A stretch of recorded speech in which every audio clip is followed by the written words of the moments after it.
You have to find a thought and maintain it for 17 seconds. So let's do that here. Now, in this environment, it's a little bit like waking up and being in vibrational alignment. You've listened to us a little bit, gave a powerful opening that is in perfect vibrational alignment with the source within you. You resonated with the source within you. It's why you lighted up for us. It's why we thought it was a good idea to bring you here fast, because you were tuned in, because we distracted you till you got your paper out. We distracted I'll throw it away. We distracted you from the vibrational frequency. So this is a good environment for you to practice the vibration of what you're looking for. So it's like you've just awakened, and let's pretend, it's not such a pretending, let's acknowledge, let's assume that you've just awakened, you are in that high-flying place because there's been a suspension of momentum while you sleep, and now it's your intention to maintain that vibration alignment. Do you think the best idea is to take the issue that matters more to you than everything else put together and contemplate that now? No. Because if you do, it's sure, isn't it, that you're going to lose your connection.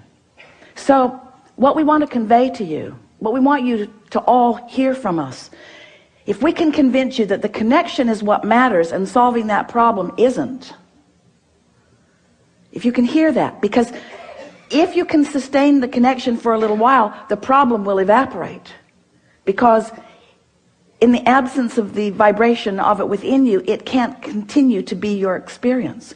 So have we convinced you that what matters is the alignment? That's what matters, is the alignment. What matters is the alignment. What matters is the alignment, and the subject doesn't matter. Now that's hard for you to hear, isn't it? Because you've been working hard.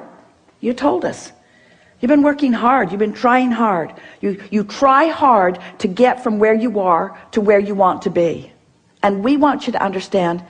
And we know it must just be so irritating to hear this. You've been wasting your time. Can't get there from there. The harder you try, the more you practice the vibration of resistance. And then the louder you ask, but the more you've practiced the vibration of resistance. So you just have to let the things that you want that haven't been coming go for a while. Just let them go. Stop using what you want that you don't have as your excuse to not feel good.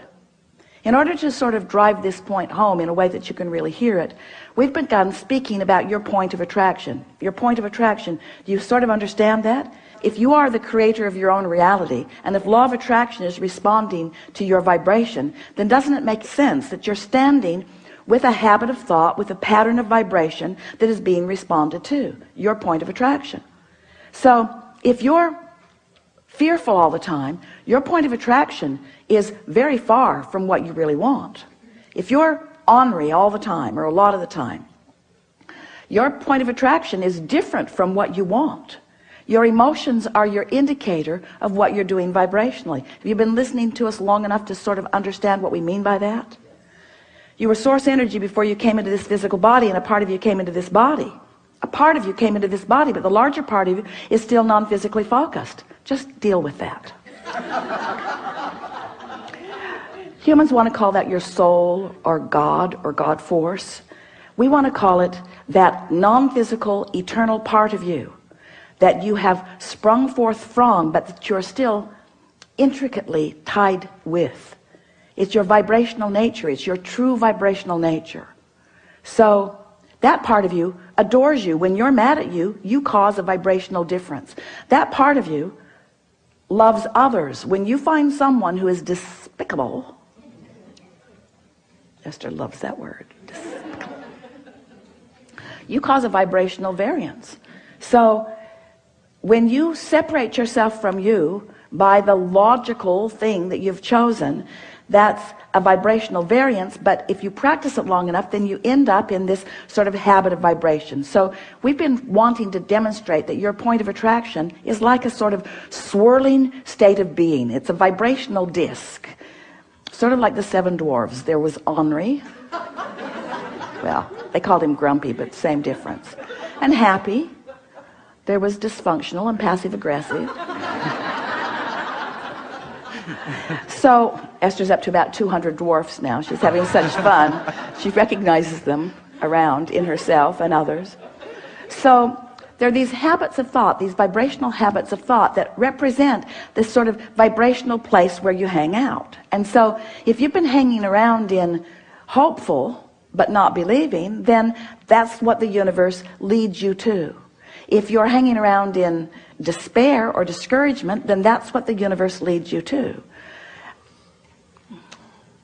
Let's define what we mean by that's what the universe leads you to. It's a better way of saying that. That's what you find in the universe. That's what you find. That's what your point of attraction yields to you. So we want you to realize that if you will just choose the disc, if you choose the subject chooses the disc. Think about that. I'm going to think about money. Despair. Not really. Could be optimism, or could be fantastic journey. You know where you're at relative to that. When you think about wanting a relationship that you've never known, but that you sense is there, that you really want, and you feel lonely or the absence of it, loneliness is in a very different place than joy. So we're saying this to you more clearly than we've ever said it before. Choose the disc by the way it feels, not by the subject that you want to place on it. That's a good way of saying that, isn't it? So when we say, what are you going to think about? Your answer, if it's a really good answer, is anything that keeps me up here. Oh, well, are you going to think about the things that are important to you? No, that would take me down here. Because the things I really want, now we know, you know, we're playing with you because we see you progressing and having wonderful lives in many regards, but you know what we're getting at. Sometimes the things that matter to you most don't make you feel that good because the vibration that you've practiced isn't one of knowing or expecting. Every subject is like a big long stick or a little short stick, doesn't matter. It's a stick. A really big long stick that has two ends on it. On one end of it is what is wanted, and on the other end of it is the absence of what is wanted. And so if you pick a subject where you've been practicing what you don't want, and you say, I'm going to set a goal about this, well, then what you've actually said is, I'm going to set a goal to practice a thought that's way down here. And I'm going to practice it, and I'm going to try, and I'm going to struggle, and I'm going to proclaim my goodness, and I'm going to keep score of where I am, sort of like the things that you were telling us, only we're exaggerating it dramatically. And life's just going to keep giving you the same thing. So you pick your disc by how you want to feel. This morning, Esther was in her sleeping room, and she could hear some children and parents moving through the hallway with great volume. And her first thought was, they should be quiet, people might be sleeping. And her next thought was, they're really having a good time.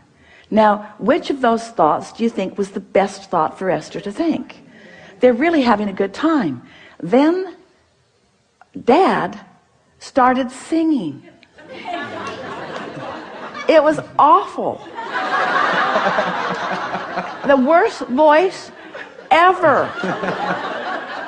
But he was so joyful in his singing.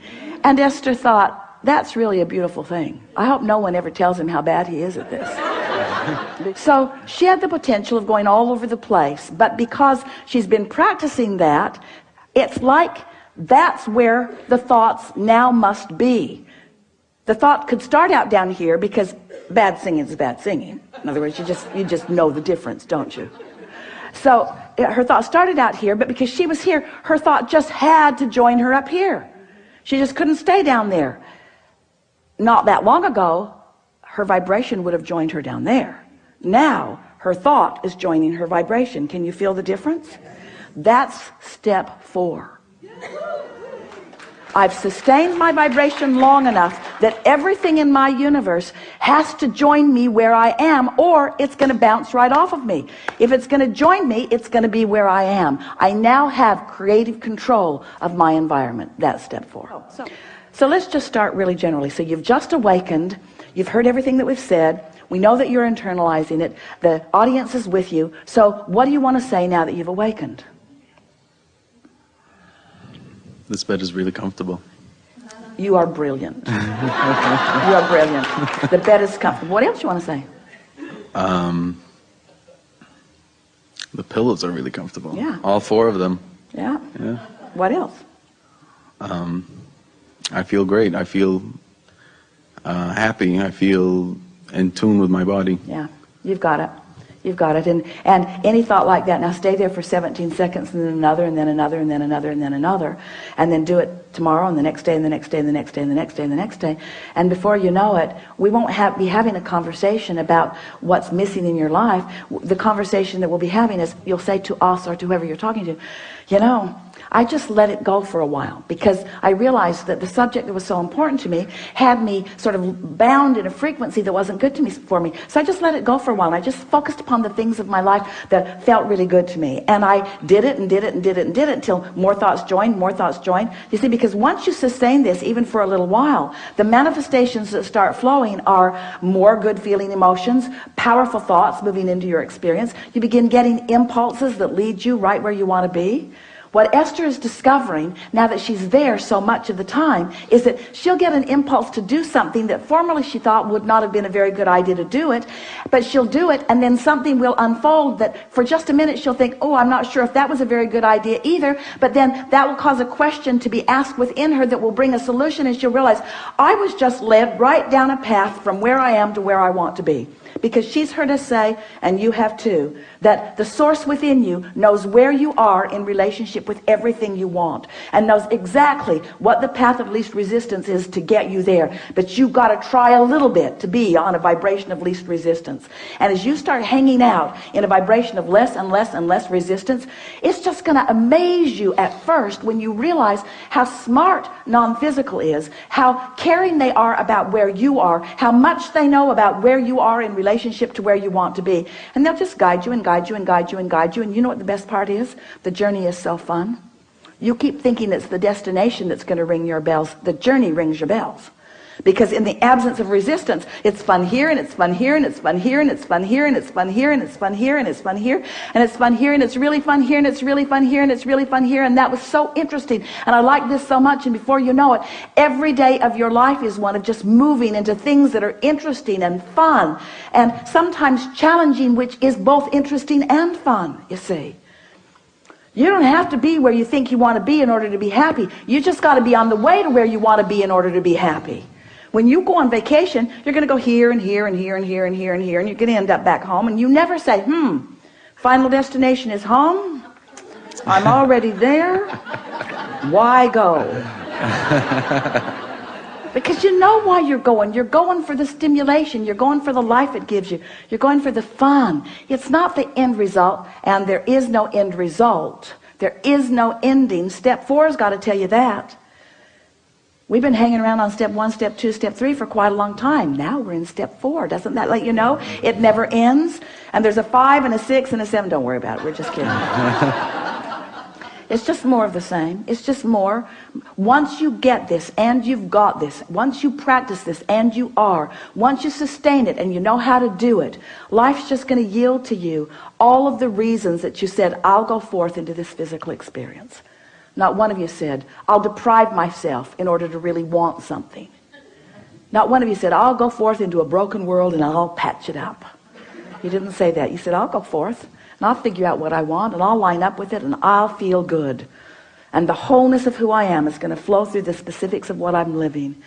And I'm an eternal being. And I mean to make this moment and this one and this one